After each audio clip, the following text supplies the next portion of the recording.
Hey everyone! What If Fan here, bringing you another exciting part of What If Fusion Deck User in a different Yu-Gi-Oh! GX. You can find the fanfic title and the original author's name on my Patreon page. Make sure to check it out and show them some love. If you enjoy the video, don't forget to like, subscribe, and ring that notification bell so you never miss an upload. Also check out my Patreon channel for early releases of all the series, where you can find all the series released one day ahead of YouTube. Alright, let's jump into it.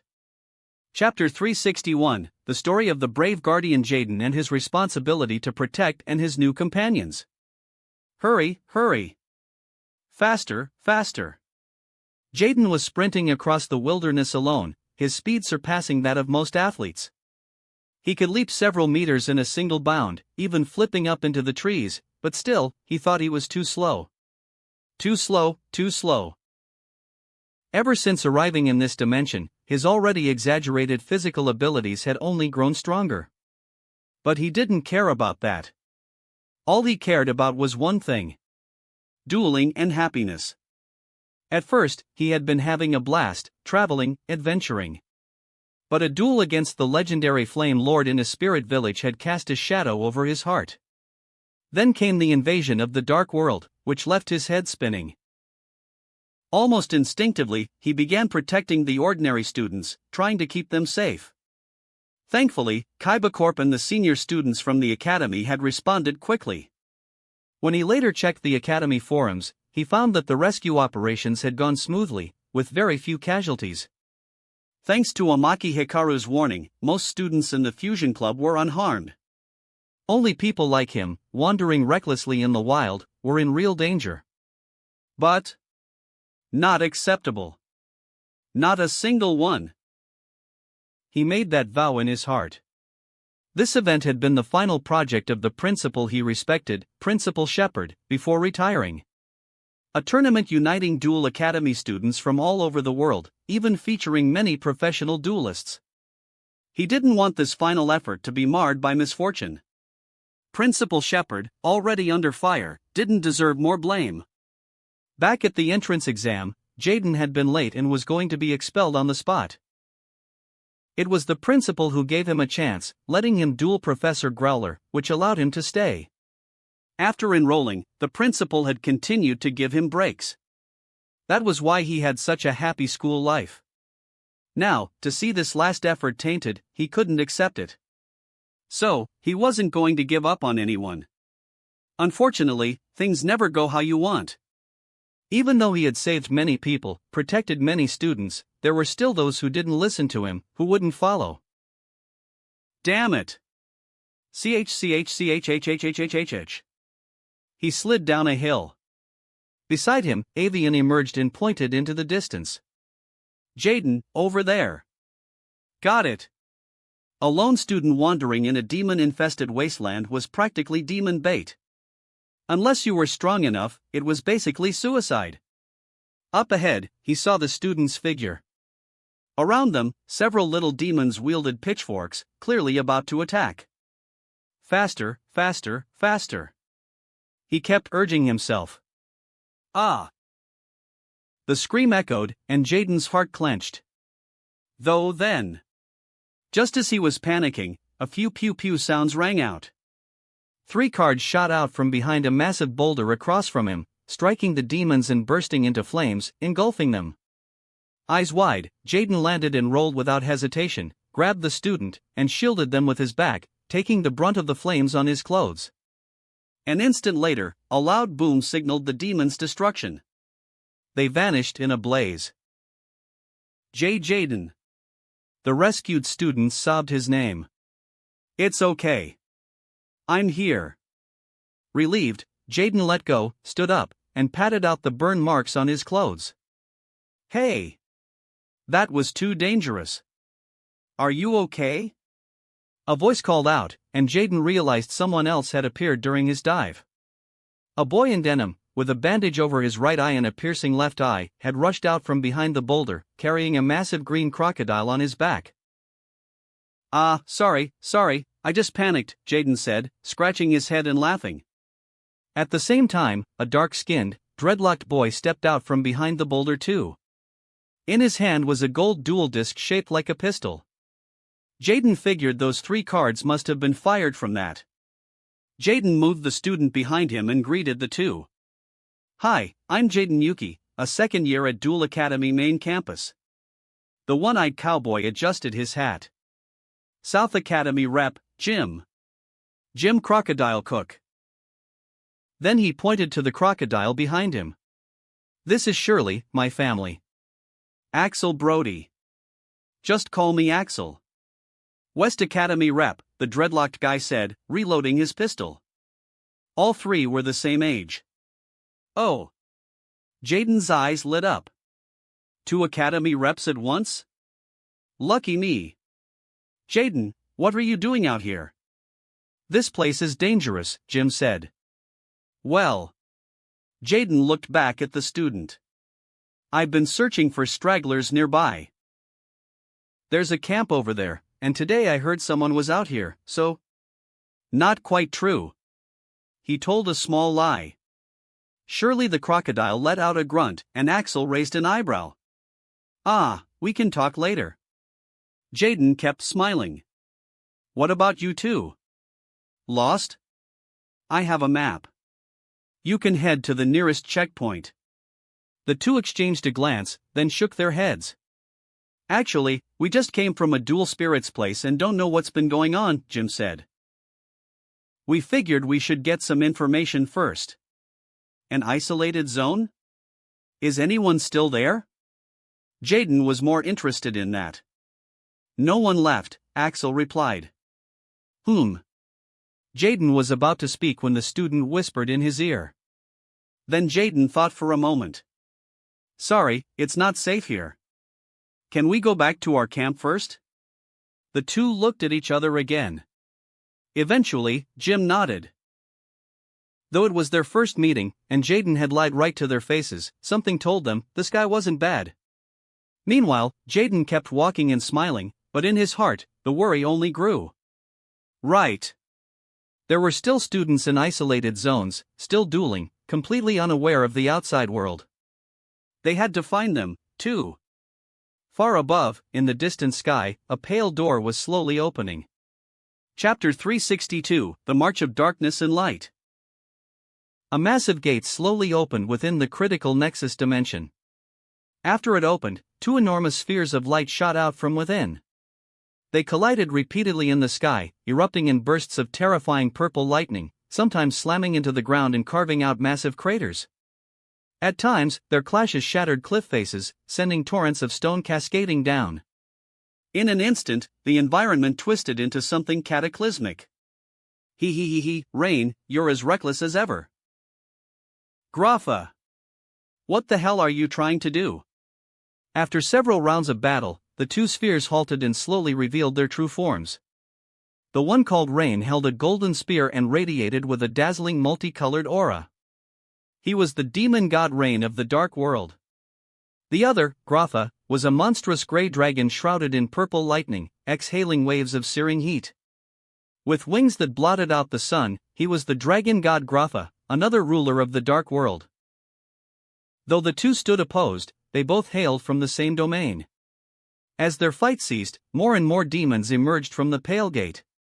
Some rallied behind Grapha, forming a faction led by Braun, Mad King of Dark World. Others, fewer in number, aligned themselves with Snow, Unlight of Dark World. With the factions clearly divided, all the demons could see that Rain had suffered heavier injuries in the battle. His wounds bled with shifting colors, yet he remained silent, focused solely on Grapha.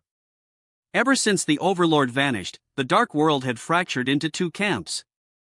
Rain's faction sought to find and awaken the Overlord's reincarnation, while Braun's camp aimed to leverage the Overlord's lingering prestige to invade other spirit realms and amass resources. Originally, Rain's side was dominant due to his strength. However, recently, upon hearing that the War God had located the Overlord, Rain had been ecstatic. Then he learned that demons under Braun had attacked the Overlord in an attempt to destroy him. The resulting internal conflict exploded, and Braun used the opportunity to unseal the Dark World's dragon god, Grapha. That shifted the balance completely. Rain was weaker than Grapha. Demonic nature dictated obedience to the stronger. Thus, the once dominant Rain had now fallen from favor. Rain, my old friend, I won't kill you. Instead, I'll let you wallow in fear and despair as you watch me slay the Overlord, seize his unrivaled power, and rule every world. Grapha laughed thunderously, his massive wings shaking as he led his faction forward. My lord, are you all right? Snow flew to Rain's side. Rain wavered but then straightened. Don't worry about me. The Overlord, he is what matters. We must protect him at all costs and keep his power from falling into Grapha's hands. Snow, what of that other matter? I already asked my friends. Snow immediately replied, then hesitated. But, they've been acting strange lately too. It doesn't matter. Once the Overlord returns, everything will be alright. And with that, Rain's remaining followers departed the gate, heading toward their next destination. The next day, in the afternoon, Amaki Hikaru sat in a Kaiba Corp lobby, on a video call. Despite the spotty signal, the conversation went relatively smoothly. Hikaru, FCZZT, I met 2 new friends here. I'll introduce them to you later. You'll love them. Jaden chatted cheerfully on the screen. He already knew Jim used a fossil fusion deck and figured Hikaru would get along great with him, so he kept it a surprise. Hikaru, unaware of the details, was more concerned about Jaden's well-being. The Society of Light incident is over on my end, Hikaru explained in a calm voice, relaying recent developments to reassure Jaden. Then he began asking about Jaden's situation, offering to help. No, Hikaru, there's something more important, Jaden said.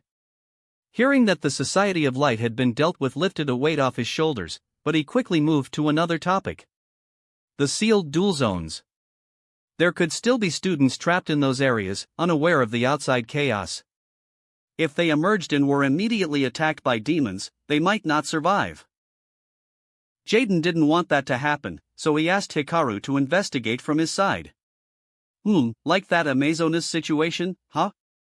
Hikaru nodded. Lately, he'd been busy rescuing students stranded on the railway and finishing off the Society of Light. He hadn't had time for detailed, localized surveys. Jaden's concerns weren't baseless. If Bastion came out of his post-battle bliss and got ambushed by some random demon, who knows what could happen? Thinking that, Hikaru immediately said, understood. I'll contact Kaiba Corp management to get area maps and duelist records, then send them to you. I'll focus on coordination and logistics to rescue as many people as possible. You don't need to shoulder everything alone. Jaden sighed in relief. In times like these, Hikaru was both the person he worried about most and trusted most.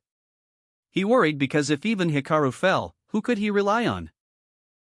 Despite that, with Hikaru around, everything felt solvable. With a letter from Professor Growler and Hikaru's name recognition, he quickly obtained detailed maps from Kaiba Corp staff.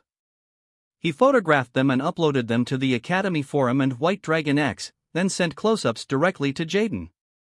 Just as they were about to talk more, Hikaru noticed the call image flickering and the audio turning into harsh static. His expression darkened. Could a demon have attacked the communication towers? As that thought struck, a sudden commotion erupted outside the Kaiba Corp branch. An angel. It's an angel. Angels are here to save us. What was going on? Hikaru pocketed his phone and walked outside. Above the station's roof, long shrouded in dark clouds, a warm divine light now descended. Humanoid beings with pristine white wings and dragon-like figures slowly descended from the sky, their appearances resembling angels from myths. No. They were angels. Hikaru's eyes narrowed. Wasn't that figure on the flank, the Celestia, Lightsworn angel? Lightsworns had arrived. Chapter 363, Light Path. The Lightsworn deliberately descended from the sky. At a glance, there were likely hundreds, maybe thousands of spirits, an overwhelming number. What truly shocked Amaki Hikaru, though, was that among these Lightsworn spirits, many wore black robes. Twilightsworn? Hikaru raised an eyebrow.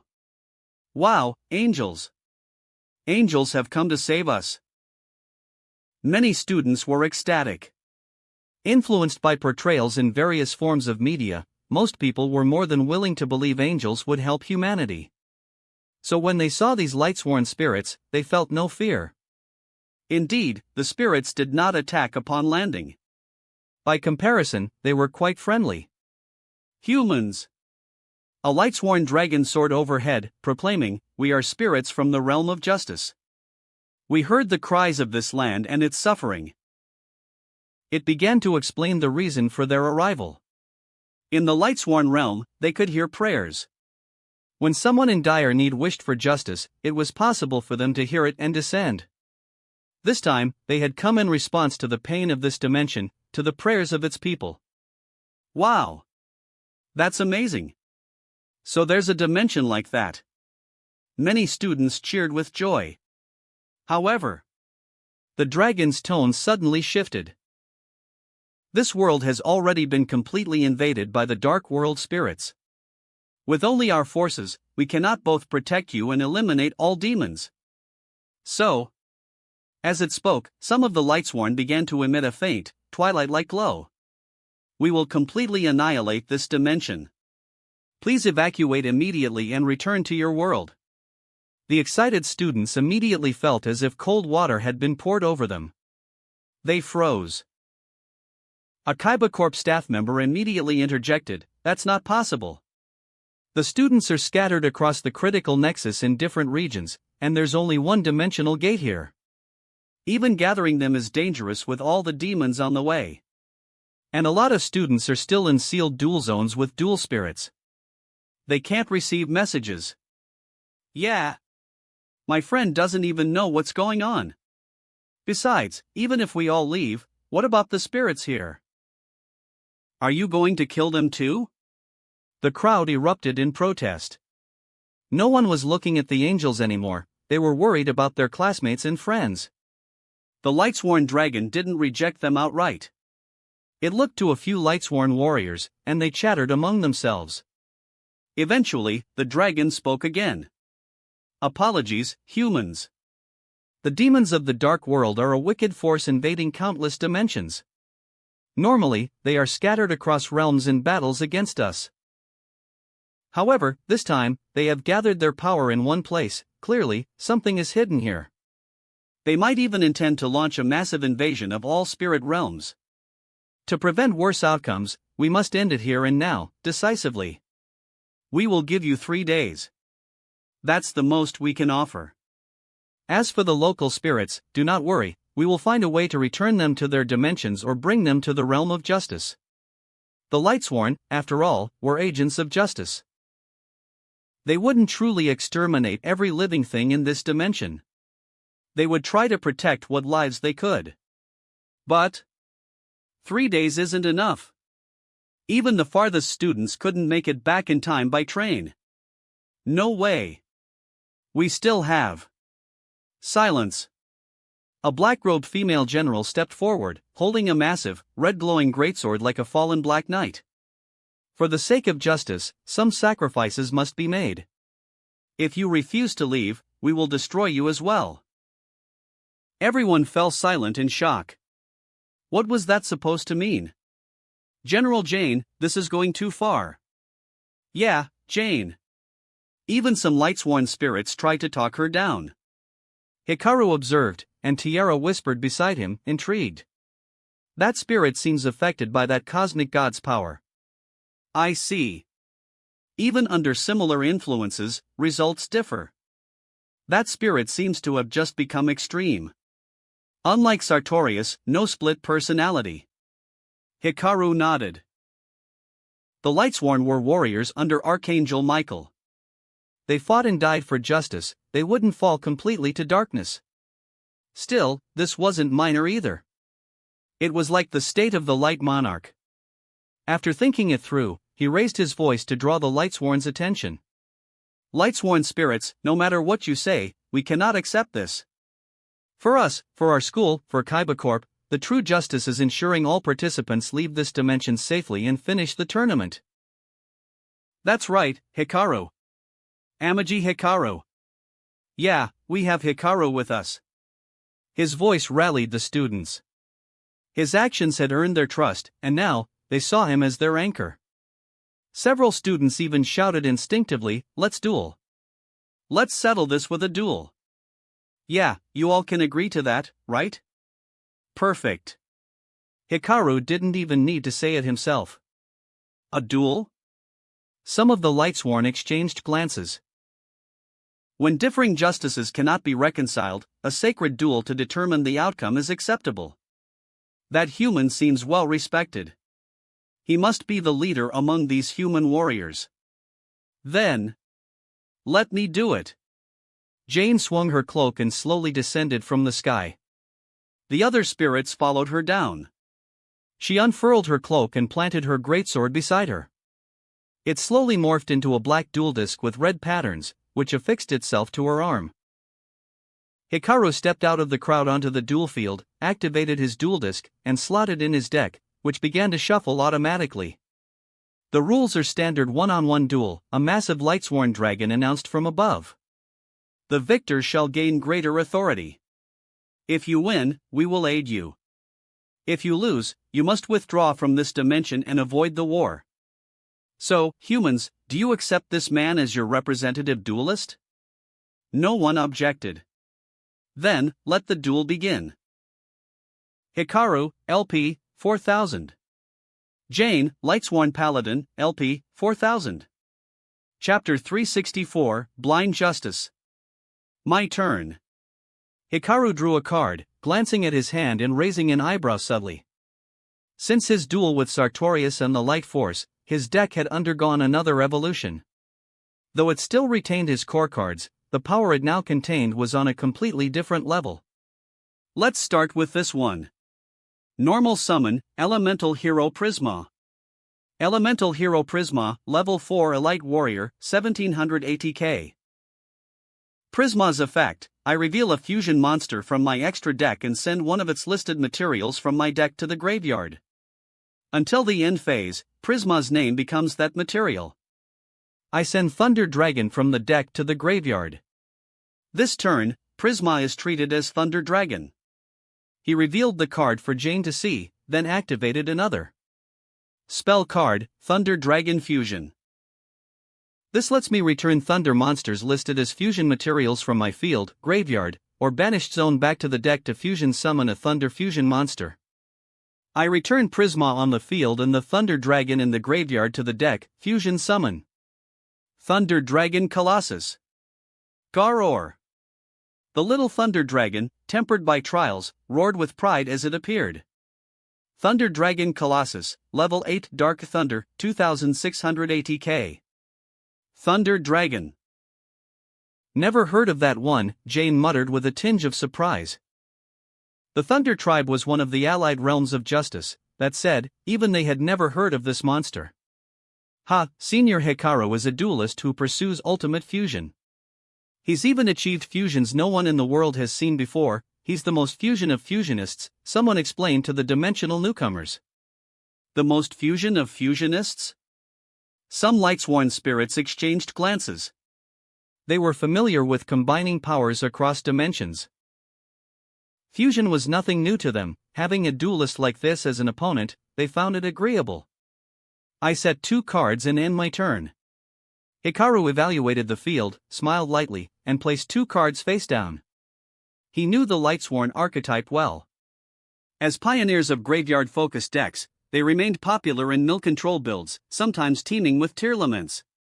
The deck could go in many directions: Synchro, XYZ, Link, and even Fusion. There was no need to overcommit turn 1. Better to first see what variant he was dealing with. Fusion, huh? I heard there's a war in the human world recently, and one side is the fusions, Jane remarked while drawing her card. Her tone was less than friendly. The students were uneasy at that. Still, they didn't jump to conclusions like they might have in the past. They weren't the same as before. Even if something threatened other worlds and seemed linked to Hikaru, they wouldn't believe he was part of it. Jane muttered while inserting a card into her dual disc, only to find it wouldn't activate. Trying to search? As long as Thunder Dragon Colossus is on the field, your opponent can't add cards from their deck to hand except by drawing. So it's a lock effect, Jane nodded, showing tactical composure.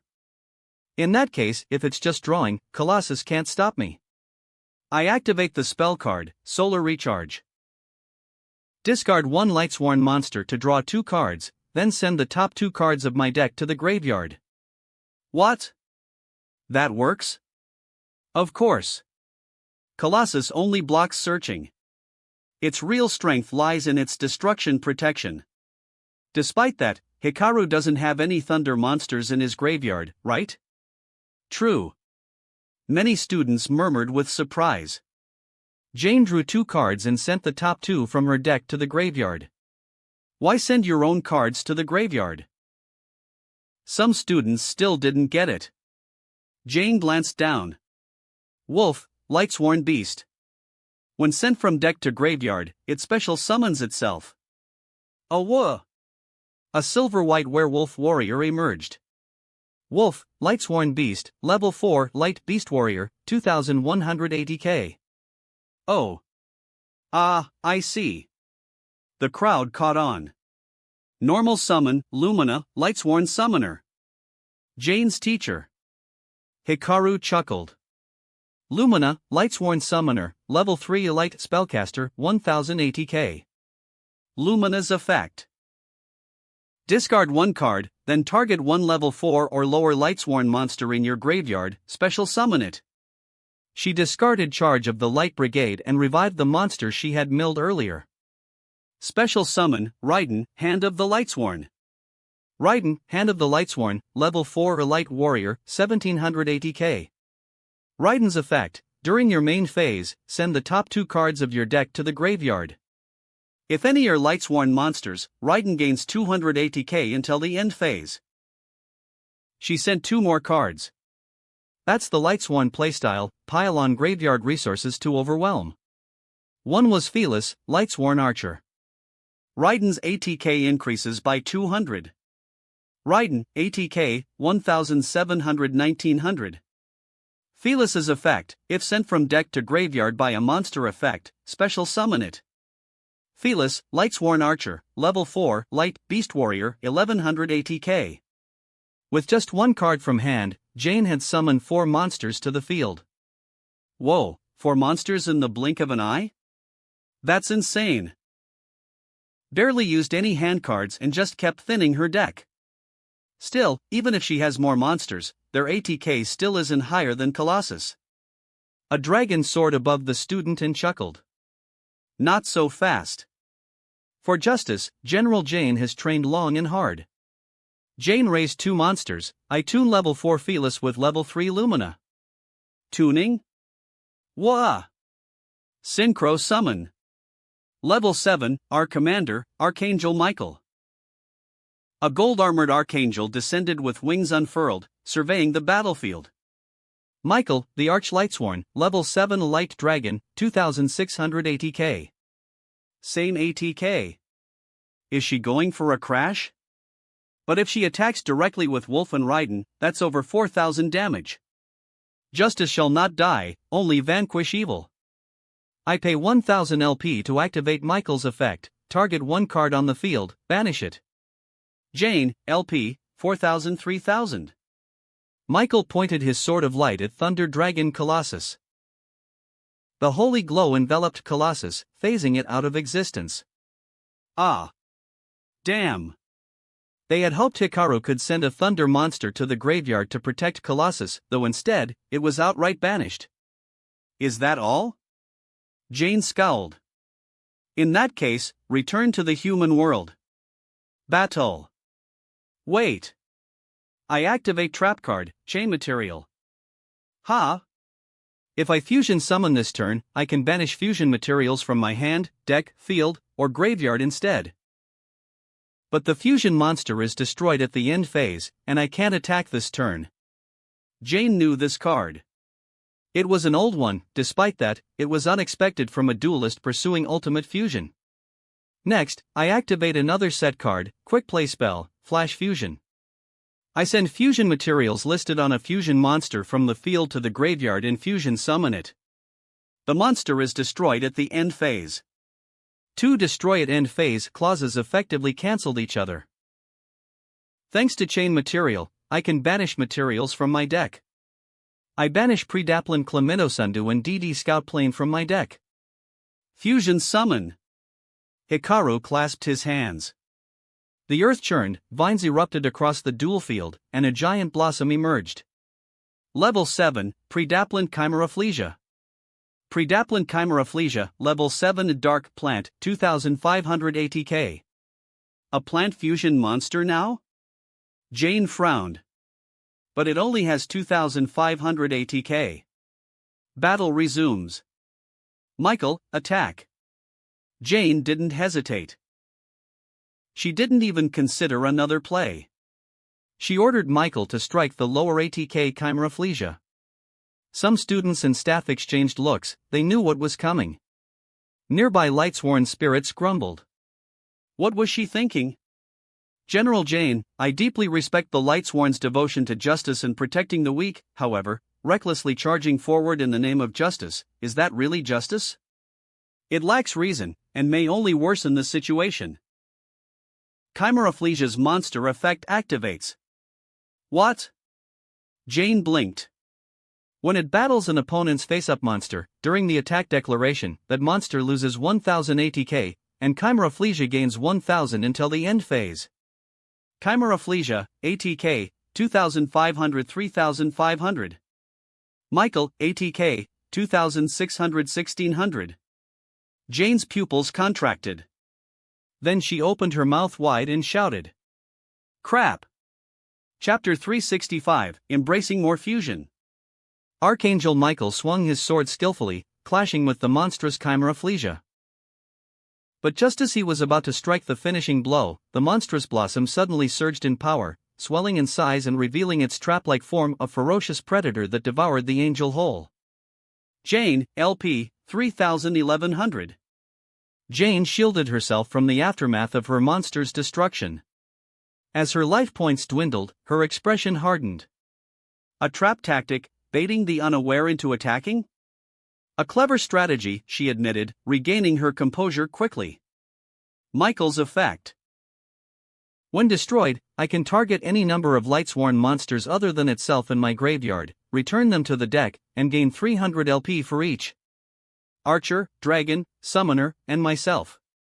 Jane, LP, 1100-2300. She didn't regain much, regardless, it was better than dangerously low. Main Phase 2. Jane flicked her cloak. I must admit, I underestimated you. Your duel is truly cunning, human warrior. Anyhow, I won't fall so easily. I overlay level 4 Wolf and level 4 Raiden. The two monsters became swirling lights. Ha! What? That spirit, she. Even Hikaru was stunned. Not just Synchro. She had mastered XYZ summoning as well? XYZ summon. Our holy maiden, rank 4, Minerva, the exalted Lightsworn.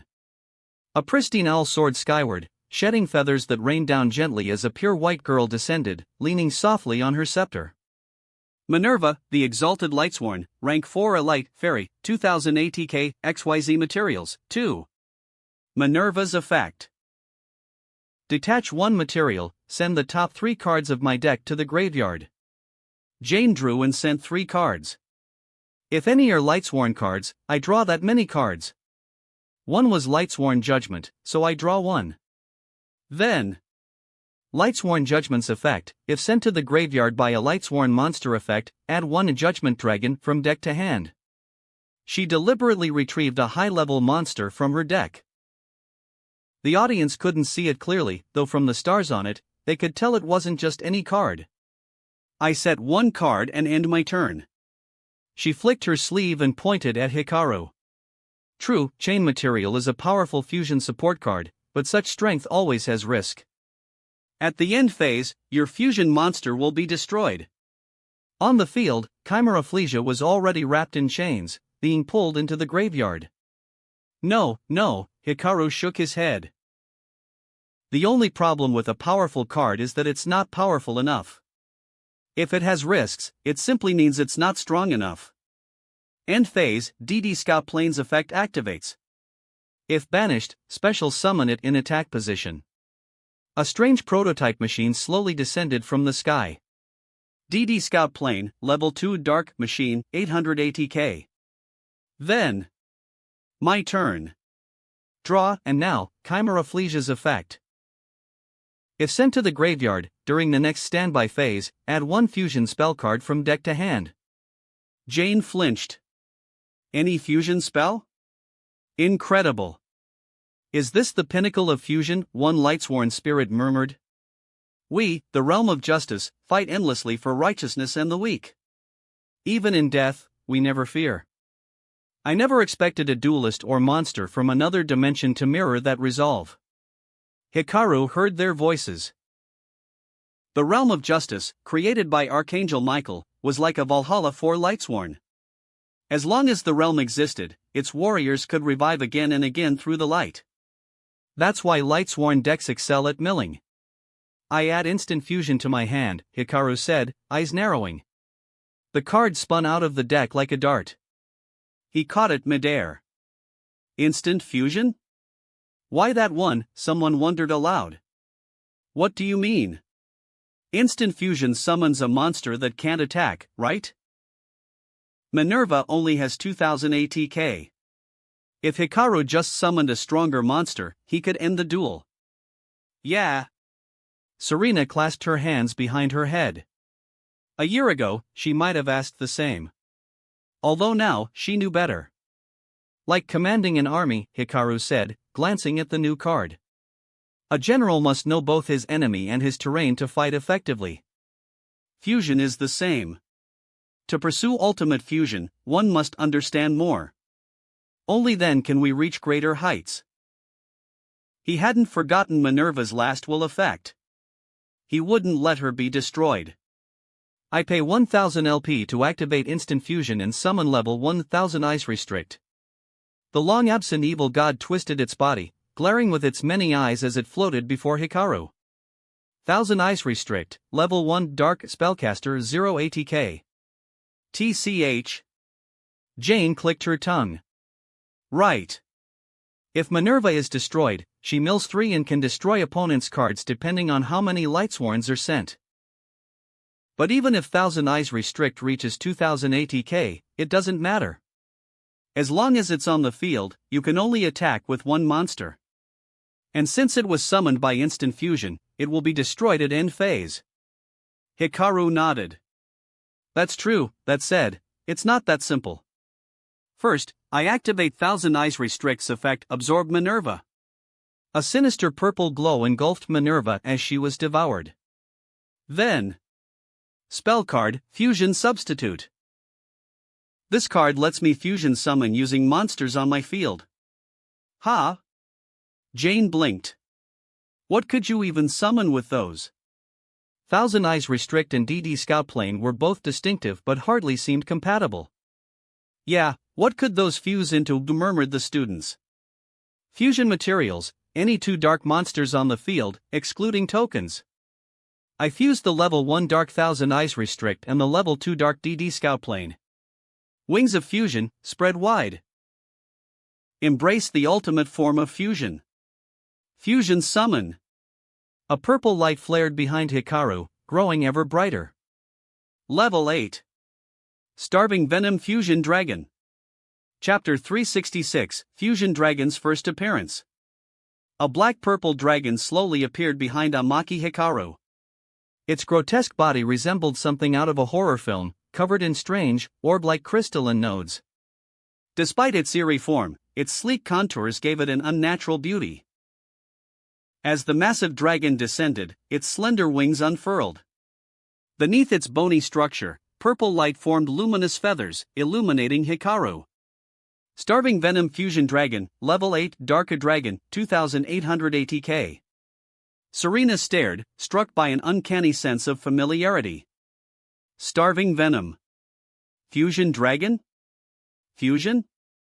A monster with fusion in its name. So it's finally come to this. After everything in his deck started revolving around fusion, now even the monster names include it. A senior student quipped. It looks fierce, Jane remarked. Would Lightsworns attack a spirit just for looking scary? No. In fact, we even have fiend-type allies in the Lightsworn ranks, Jane replied. To us, anyone who believes in justice and fights for the weak can be our ally. Then why destroy this dimension indiscriminately? Jane clenched her fist. Because, there's no time. My friends in the Dark World say infinite darkness is about to awaken. If we keep delaying, everything will be lost. Compared to losing 1 or 2 dimensions, the future of all life across the multiverse matters more. Infinite darkness. Hikaru assumed it referred to Jaden. He sighed. I see, General Jane. You're not afraid of a powerful enemy. You're afraid you won't make it in time. Jane flinched like her thoughts had been read, then lowered her head. But are things truly that desperate? Hikaru looked up at the myriad Lightsworn warriors. I've heard tales of the realm of justice. The Lightsworn spirits were truly surprised now. There were countless spirit realms. The realm of justice was vast but not particularly well known. I'm a duelist pursuing ultimate fusion. Anything fusion related, I study. I heard your world has a fusion monster called Enlightenment Dragon. I learned about you because of that. Enlightenment Dragon, not even Archangel Michael has seen that legend. You know it? I do, Hikaru nodded. And because I know, I understand this isn't truly a desperate situation. You Lightsworn have an even more volatile power, the Twilight power.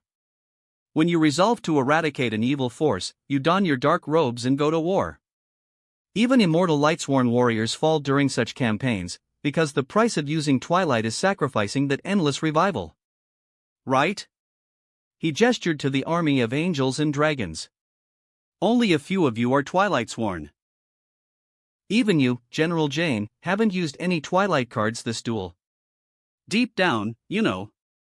This dimension is too complex, too uncertain. It hasn't yet reached the point of no return. And perhaps, the infinite darkness you speak of isn't evil at all. Hikaru shook his head. Perhaps it could be a companion of justice. Jane fell silent. Those words rocked her beliefs. Fine then. Let battle speak. Starving Venom Fusion Dragon, direct attack. Oh. If that lands, General Jane loses. Not so fast. She's our most promising warrior. As the attack approached, Jane revealed her set card, trap card, negate attack. A basic trap, simple in effect. Negate the attack and end the battle phase. Hikaru shrugged and crossed his arms. Then I end my turn. He noticed the light of ruin within Jane flashing. Slowly, it drifted away and merged into his body. It seemed the light force had left a mark on him after his duel with Sartorius Shadow. He wasn't a vessel, yet he could still absorb light from others. You make sense, but we still can't trust humans, Jane said, drawing. If you prove you're not merely beings to protect, we may retract our words. And if you're right, and the awakening darkness can forsake its ambition, then perhaps this urgency is unnecessary. If the enemy is just the Dark World, then so be it. Regardless. What matters now is whether you can defeat me. Don't underestimate me. Even without Twilight, we Lightsworn are strong. My turn. She pointed to her graveyard. If there are 4 or more Lightsworn monsters in my graveyard, I can special summon this card. Descend, pure justice that punishes all evil. Unfurl your wings and bring divine judgment. Special summon level 8, Judgment Dragon. A radiant white dragon descended, its holy light dispelling all shadow. Judgment Dragon, level 8, Light Dragon, 3080k. As the light bathed the field, Starving Venom Fusion Dragon snarled. The 2 dragons glared at each other, sparks flying. Just like Blue Eyes White Dragon. Same attribute too. Only our top Lightsworn warriors can wield Judgment Dragon. Though Michael is our leader, Judgment and Punishment dragons are our true symbols of power. Its ATK is 200 points higher than Fusion Dragon. Not just that. It's Judgment Dragon, a spirit cried. Jane continued, Judgment Dragon's effect. Pay 1000 LP to destroy all other cards on the field. Jane, LP, 2300-1300. The dragon raised its head, unleashing radiant light that obliterated all. Hikaru watched, nodding. Judgment Dragon. So cool. He truly loved that card. Regardless, as formats evolved, it became harder to play. Only thanks to the Enlightenment Dragon did it become relevant again. Seeing one of his favorite cards activate its effect in real life was a joy. However, destruction isn't yours alone. What? Jane blinked. Starving Venom Fusion Dragon's effect. If this card is destroyed, destroy all special summon monsters your opponent controls. Ah. The same type of effect. The Fusion Dragon's phantom reappeared above Judgment Dragon, purple energy engulfing the latter and pulling it to the graveyard. Watching her ace vanish, Jane fell silent. Then I summon myself. She swirled her cloak and raised her red-black dual disc. Jane, Lightsworn Paladin. Jane, Lightsworn Paladin, level 4 Dark Warrior, 1800 ATK. Hikaru still has plenty of LP. He can survive the attack. Hikaru nodded calmly. Battle. I attack directly. When a monster declares an attack, I special summon this card in defense position. Vampire Fräulein. Bats flew from the shadows, forming a sickly-looking blonde maiden. Vampire Fräulein, level 5 Dark Zombie, 2000 def. Still more. Jane frowned. End turn. My turn. Draw. Hikaru glanced at his hand, arching a brow. Not what he'd expected. From the graveyard, Fusion Substitutes effect, banish it, return one fusion monster to the deck, then draw a card. I return Fusion Dragon. He drew. Perfect. I activate the spell card, Ghost Fusion. Fusion summon a zombie monster by banishing their materials in my deck or graveyard. I banish Vampire Fräulein and Vampire Vamp, Fusion summon. Dragonecro Nethersoul Dragon. The gates of the underworld creaked open, and the Dark Dragon emerged. It hadn't appeared during the Lightforce duel, which was unfortunate. Though now, in front of all these spirits and spectators, it entered as the duel's finale. Dragonecro Nethersoul Dragon, level 8, Dark Dragon, 3000 ATK. Yet another Dark Fusion monster. Hikaru was like a magician unveiling a series of villainous-looking fusions. Seeing this one, Jane finally understood. She had been wrong. From the start, her side had the wrong strategy. Protection? No. That was never needed. This man possessed power far beyond their expectations. He couldn't be pushed out. Dragonecro's effect, monsters at battles aren't destroyed by battle, their ATK becomes 0, and I special summon a token with ATK equal to the original. Jane slowly lowered her hand. The real problem was that she hadn't fought at full power.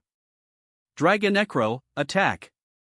The dragon gathered power and slammed Jane. Her LP dropped to 100. However, this wasn't a comeback. A dark clone appeared, a spirit wielding a black blade, identical to her. Its sword shattered Jane's armor. Her LP hit 0. She had been too impatient, and too dismissive of humanity. She lost. Chapter 367, New Outlook. After the duel ended, Jane admitted his defeat with grace. Perhaps because the light force had left him, he seemed less agitated, becoming polite and courteous. The Lightsworn spirits also began negotiating with Kaiba Corp staff. This sort of thing wasn't Hikaru's forte. He had no knowledge of management. The Fusion Club had made it this far thanks solely to his personal charisma and way of dealing with people. Beyond that, he was completely clueless and had no advice to offer. Jane wasn't the strongest among the spirits. He was a high-ranking one, sure, but nowhere near the level of judgment or punishment. Still, the Lightsworn were a righteous spirit faction, and honoring one's word was a fundamental value. Moreover, after seeing Jane lose, the other spirits realized these humans weren't defenseless sheep in need of protection, and so they weren't overly stubborn about their stance. Destroying a dimension even among the Lightsworn, such a resolution hadn't been firmly made. The spirit of Judgment Dragon hadn't even spoken during the duel, suggesting that their decision wasn't unanimous. They were willing to help humans protect the critical nexus, first to ensure the safety of all ordinary life in this dimension. Fighting scattered Dark World soldiers might be a bit of a time waster, but the Lightsworn could tolerate it. During this time, Hikaru mentioned Jaden's situation and suggested the spirits could focus their efforts there. When he spoke with Jaden earlier, Jaden hadn't shared specifics about his circumstances, nor did he say which area was more dangerous. Perhaps, in Jaden's eyes, he wasn't being targeted in particular, it was just that the entire dimension was this chaotic and dangerous. That said, Hikaru couldn't afford not to be prepared. Maybe the demons of Dark World had discovered Jaden's past life, or perhaps they were actively hunting him. It was even possible that Yubel had already resurrected. Nothing could be ruled out. So if there was a chance, he naturally hoped the Lightsworn could consolidate their efforts. The Lightsworn began stationing themselves in various regions. Though fewer in number than the Dark World, their fearlessness of death made them no less capable than the scattered Dark World demons. Moreover, thanks to Amaki Hikaru, the Lightsworn were willing to engage in deeper conversations with humans.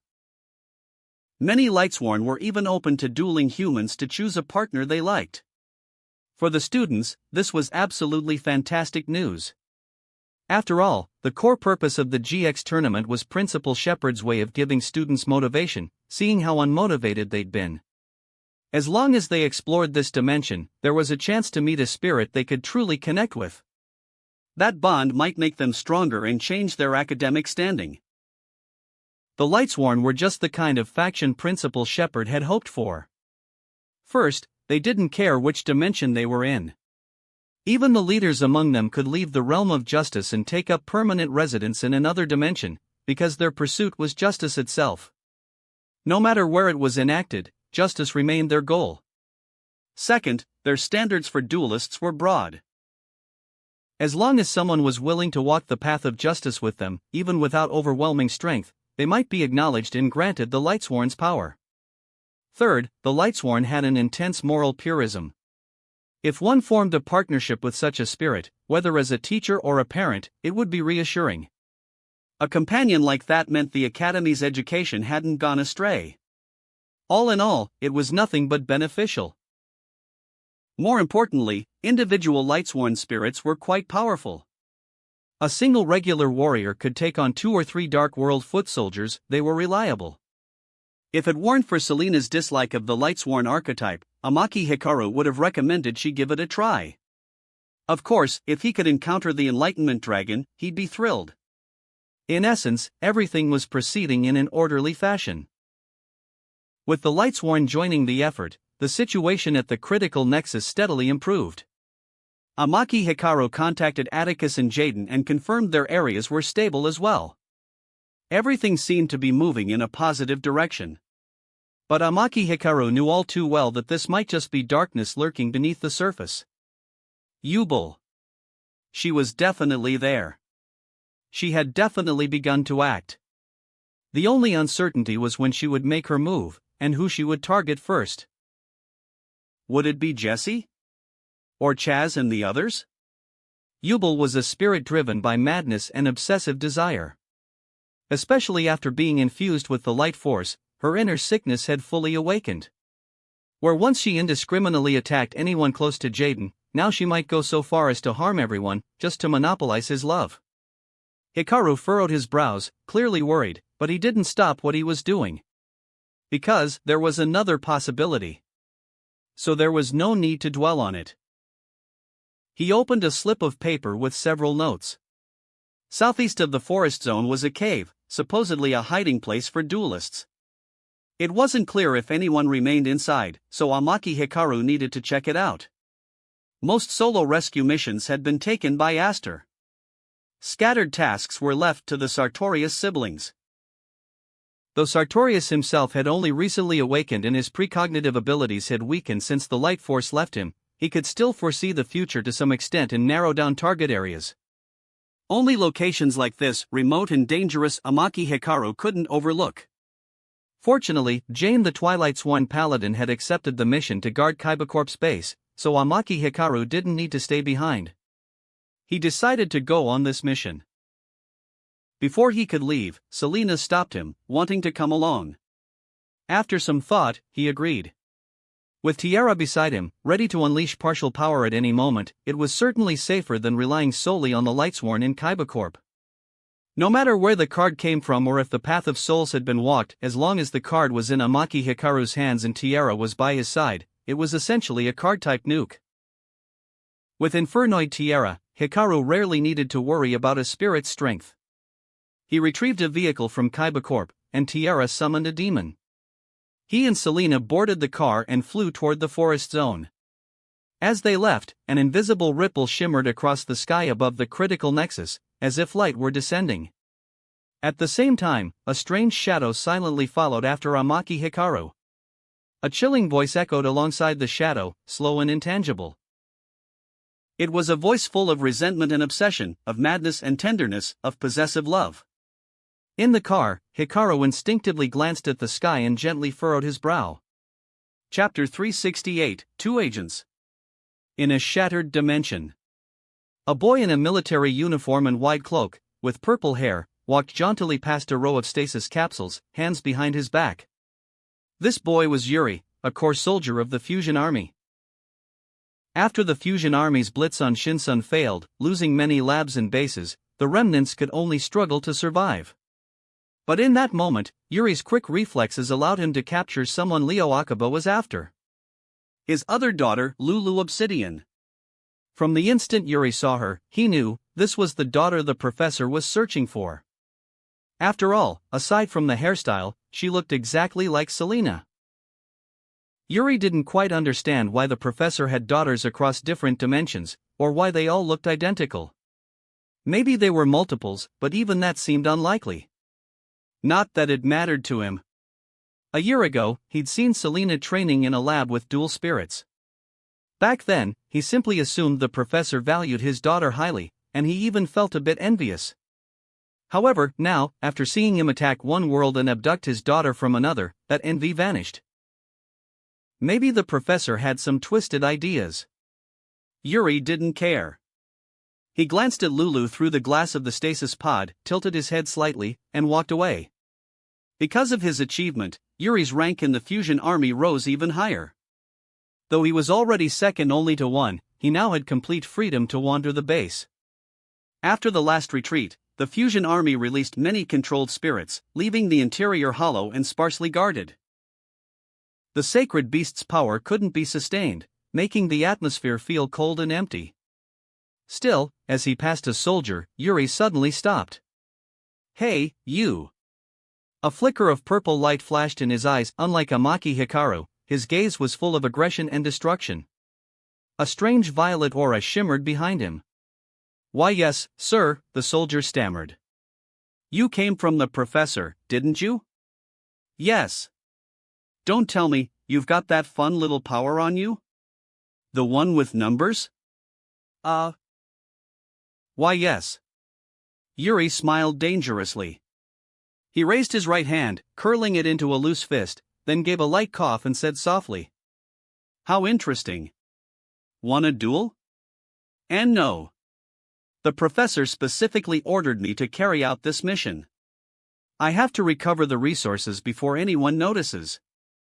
The soldier swallowed hard. "Ah, I see. What a bore.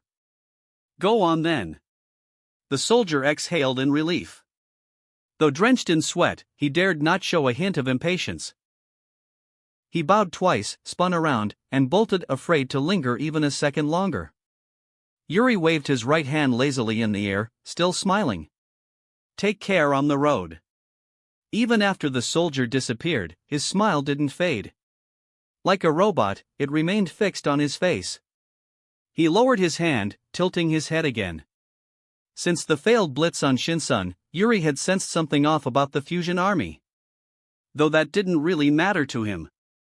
He only wanted a place that made him happy. Still. He tapped his forehead with his right hand. Lately, I keep feeling like the professor's gotten weird. Raised by the professor, taught from childhood in dueling and all kinds of theory, indoctrinated in the fusion army's ideals, Yuri had initially wanted the professor's approval. But as time passed, he realized the professor's actions didn't match his words. He wasn't conquering dimensions for unification, it was simple ambition. Ambition was fine.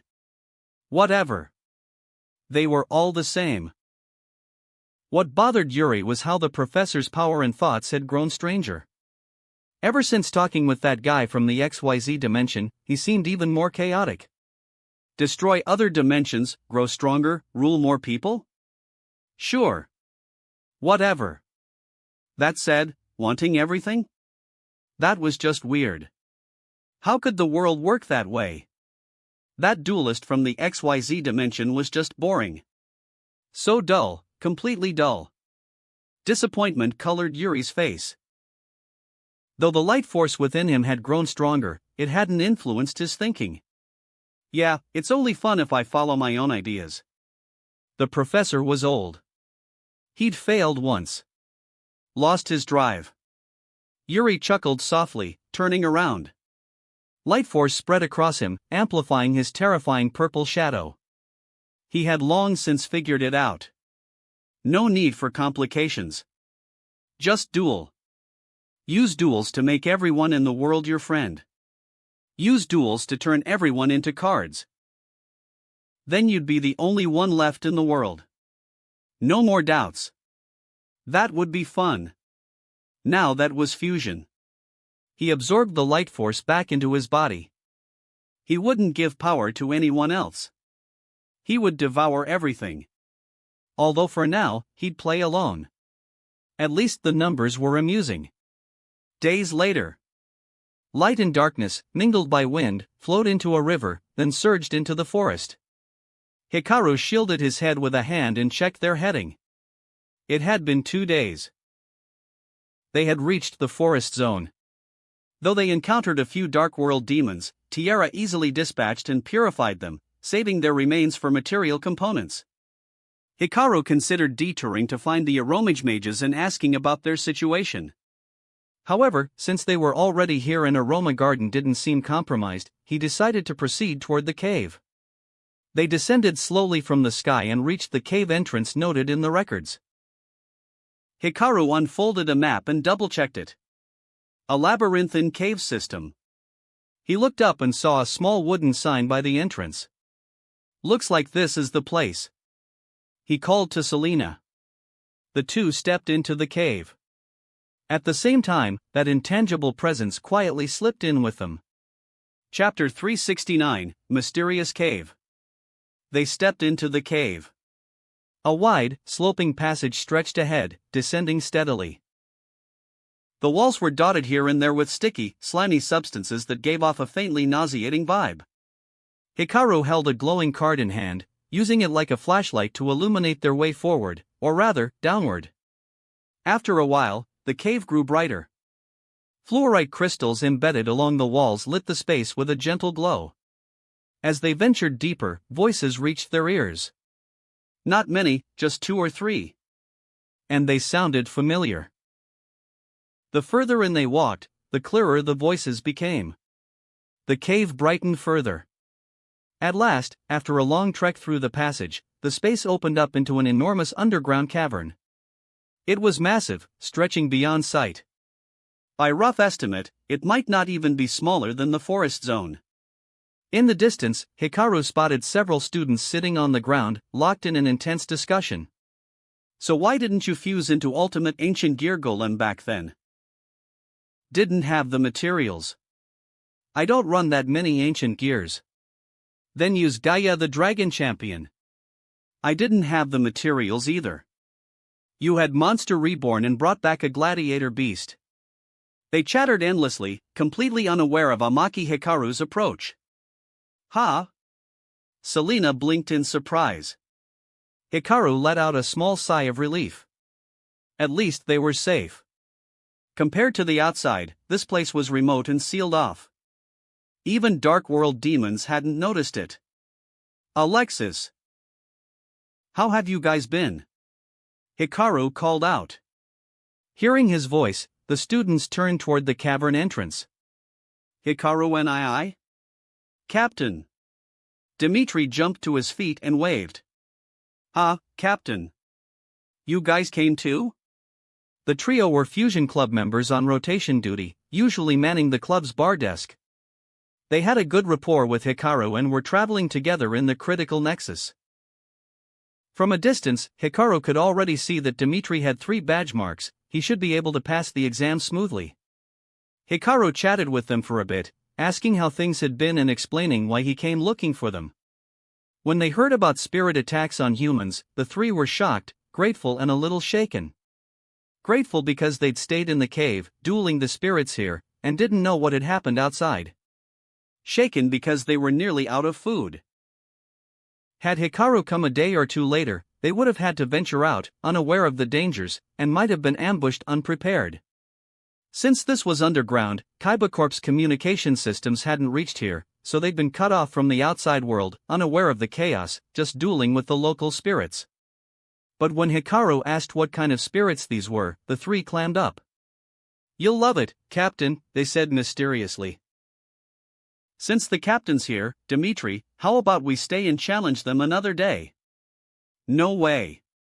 There could be other students trapped elsewhere. What if we're too late? Dimitri nodded, not agreeing with the suggestion. We don't need to be that strict, Hikaru said, opening a map and pointing casually. This place is the most remote of the locations. Others are being rescued by different people and spirits. Everything's proceeding in sync. I can't go everywhere by myself. Not enough time or resources. He knew this from the start. Outside emergency rescues, his job was helping Kaiba Corp regroup and redeploy. Then we can stay a little longer. Dimitri cheered. Tiara elbowed Hikaru lightly, curious about what could make Fusion Club students this obsessed. Frankly, Hikaru was curious too. The Fusion Club didn't have access to many base decks, though they had seen plenty. Dimitri himself came from money, his cards weren't rentals, but personal property. He even owned half a set of Hikaru's own fusion deck. What sort of cards could make them so excited? Dimitri slotted his deck into place and stepped in front of a pool in the cavern, shouting. Hey! Dragon King Samaea! We're ready! With his shout, the pool began to tremble. One after another, small spirits flew out from the surroundings. They glowed softly, covered in viscous slime, wings fluttering as they gathered from every direction. They looked like dragons, tiny, blob-like, with muddy bodies and gleaming eyes, joyfully chirping, new humans. New humans! From the walls and ceiling, more strange and varied little spirits emerged, buzzing with excitement. They were all waiting for a performance. As the swarm of tiny dragons surrounded them, the pool began to bubble. Gradually, it rose, morphing into a huge, glowing green mud dragon. Hikaru's eyes widened. It was Mudragon King. As it appeared, it slowly opened its mouth. A deep, ancient voice echoed.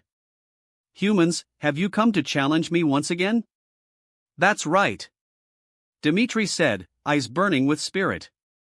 This time, I'm definitely taking home a Beast King. Now it clicked for Hikaru. So this was it. No wonder Dimitri was being so secretive. So this place was tied to swamp. Hikaru never would have guessed there was a swamp hidden beneath the cave. This really was the spirit world. So strange, so wondrous. For any member of the Fusion Club, seeing this place would make them want to stay forever. Anyone who knew anything about fusion cards would instantly recognize the significance. These swamp spirits were almost certainly universal fusion materials. Chapter 370, Muddy Mudragon. Never did Hikaru expect to encounter Muddy Mudragon in a place like this. Yet, though he'd found it, he couldn't quite tell which Muddy Mudragon it was. Was it Muddy Mudragon? Or Mudragon of the swamp? Appearance alone made it impossible to distinguish. For all he knew, they might just be regional versions of the same concept. Dimitri hadn't specified either, he only ever called it Muddy Mudragon. The Muddy Mudragon flew over with a host of baby slimes, lowering its head to inspect them. Hikaru noticed that these swamp-born spirits varied in form, some retained dragon-like shapes, while others constantly shifted, knights, warriors, mages, beasts, their forms fluid and ever-changing. It made sense. These creatures were likely universal fusion materials precisely because of this property. Before we duel, I must ask a few questions. Go ahead. No problem at all. The Muddy Mudragon hovered back as a few of its children floated forward, shifting forms. A swordsman, a mage, and a bazaar machine. Well. Recognize them? Of course. These monsters?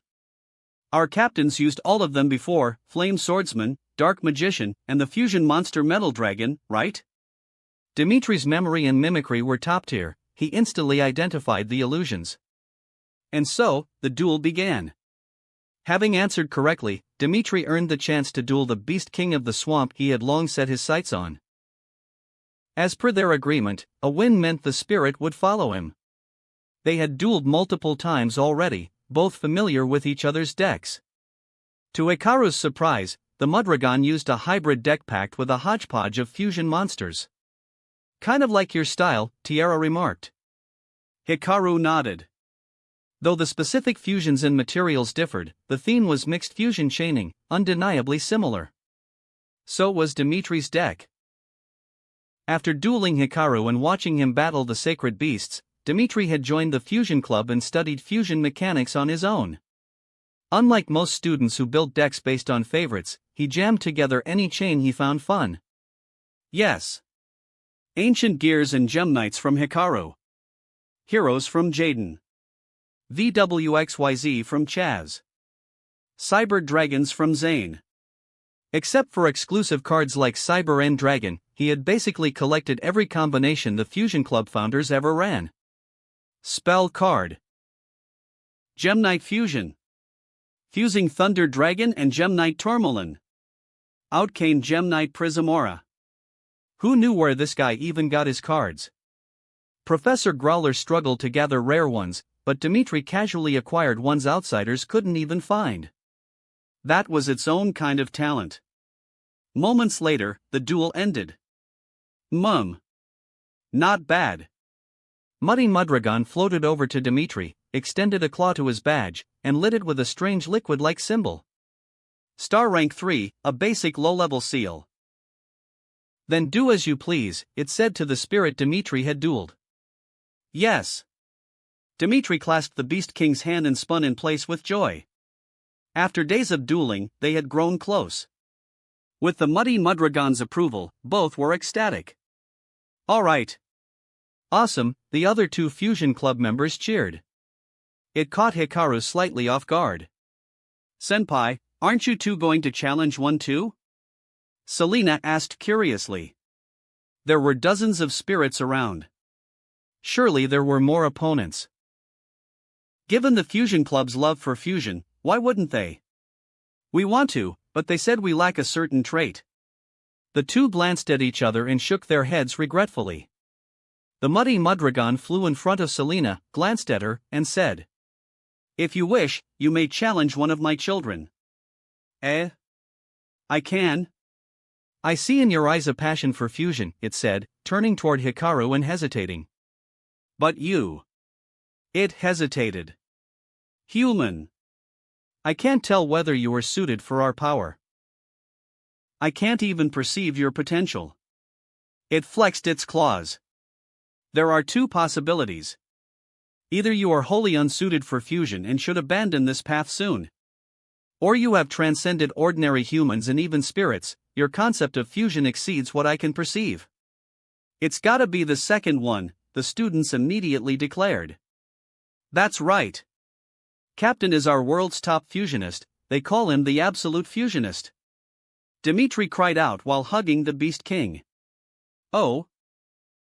Is that so? The muddy Mudragon stared at Hikaru, as if trying to see through him. Hikaru met its gaze, unflinching. Very well, he's your leader, is he? Then let me test him personally. The muddy Mudragon's body shifted, morphing into a towering dragon warrior wielding a dragon lance. Do you know this monster? The students and Selena were stunned. Tiara tilted her head, trying to remember. Wave Motion Dragon Knight, Hikaru said calmly. Oh! Tiara exclaimed. Interesting, then. The creature twisted again, becoming a luminous mage in gleaming green robes and violet armor, holding a radiant staff. And this one? Even Tiara was lost. Supreme Arcanite Magician, Hikaru nodded. Now the muddy Mudragon understood. This duelist was unlike the others who'd come to the cave. He possessed deep fusion knowledge. Seems I'll have to show my true power. Then, a monster no human of your world could know. Its form warped into a gigantic squid covered in eerie purple markings. Though three-dimensional, the pattern evoked ancient runes, primal and fearsome. Watching from the shadows, Yubel trembled slightly. She had been tracking Hikaru this whole time, but refrained from acting, waiting to observe. Even she felt pressure from the monster. A human facing it head-on would surely suffer. Because, this was a projection of some god from another realm. Yet Hikaru didn't flinch. His body didn't even tremble. Yubel realized, Tiara wasn't shielding him. Hikaru was enduring with his own will. She now understood, Hikaru could not be underestimated. She became even more cautious, careful not to let Tiara notice her presence. Hikaru raised an eyebrow at the creature, mildly surprised. Indeed, no one from his world would know this card. But he did. Earthbound Servant Geokraken. Oh, the muddy Mudragon gasped. The surrounding slimes all shrieked in astonishment. What? I can't even pronounce that. Amazing. The muddy Mudragon twisted back into its original form, eyes glowing. I've waited so long for a worthy partner, so long I forgot why I even started. I simply raised my juniors in peace here. But now, I feel strength returning to my limbs. Despite being the leader here, it was clearly eager to leave. Then let me introduce myself.